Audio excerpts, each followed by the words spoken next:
Good morning. I'm Sandy Walden of Serenity, your master grief coach. When we're grieving, so often the question of why comes up. When we're talking about suicide grief, it has even more layers. So often the question of why is tied up with feelings of guilt. We ask ourselves, why didn't I see this was a possibility? Why wasn't I able to stop it? And here's the big one. Why wasn't I enough for them to stay here? Didn't I matter? Didn't they love me? Didn't they know this would rip my world apart? And what I want to say to you is what I've been saying again and again and again, and what I'm going to continue saying. It's not your fault. But I want to take it further because all the studying, all the learning, all the reading, all the conversations I have with people have made it very clear to me that when somebody is about to end their own life, we are not in their mind. For most of them, it's about ending a sort of pain that they're experiencing, a torment. It could be a physical pain, it could be mental, emotional, something more, all of the above, something completely different. When someone ends their life, they do it for themselves. They do not do it to hurt us. As hard as it can be to take in, to absorb, to believe that they weren't thinking about us and imagining that our world would go swirling off into space, crumbling. And I know I'm mixing a lot of metaphors, but if you've lost someone, you get it. All of those things seem to happen at once. It's not about us. It's not about us. I don't believe for one moment that my son ended his life to hurt anyone. I believe, and this is my truth, I believe that he made a decision to go to the other side, to die, to end his earthly existence, because he felt like it was right for him in that moment. This can be a really, really tough concept to take in.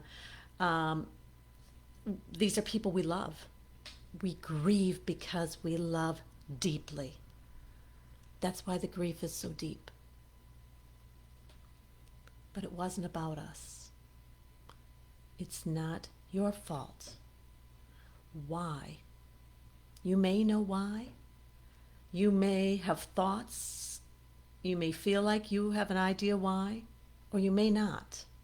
I won't know for sure until I have a conversation with Mike on the other side. I have my beliefs, and I have what I have come to trust is probably true, but I won't know until he and I have our conversation. But this is my truth, my knowing. It wasn't about me. It wasn't about my husband, my surviving sons, or anybody else that Mike loved, and Mike loved a lot of people. This was something he did for himself. Why? We may not know the why, or we might. But I encourage you to consider letting go of the guilt that's so often intertwined with that overwhelming question of why. Deep regret, I get.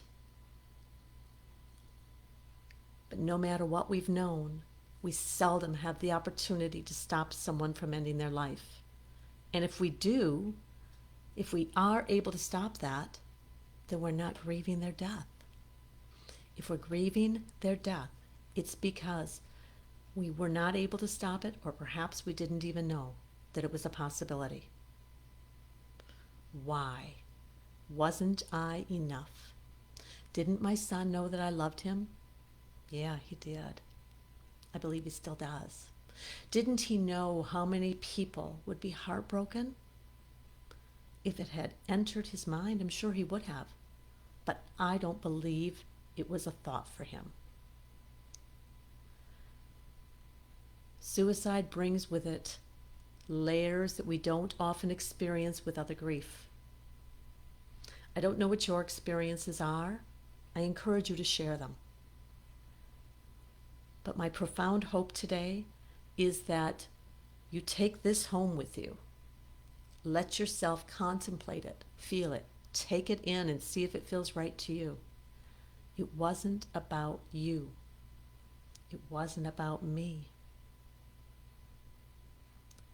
This loss that we're experiencing, the pain that we feel because someone we love died, isn't about us. The grief is about us, but the why is not about us. You are enough. You do deserve love. You deserve support. You deserve to heal. And the truth is, it's my belief that my son and your loved ones are doing everything they can to help connect us to one another so that we can support one another. And that's where the healing happens.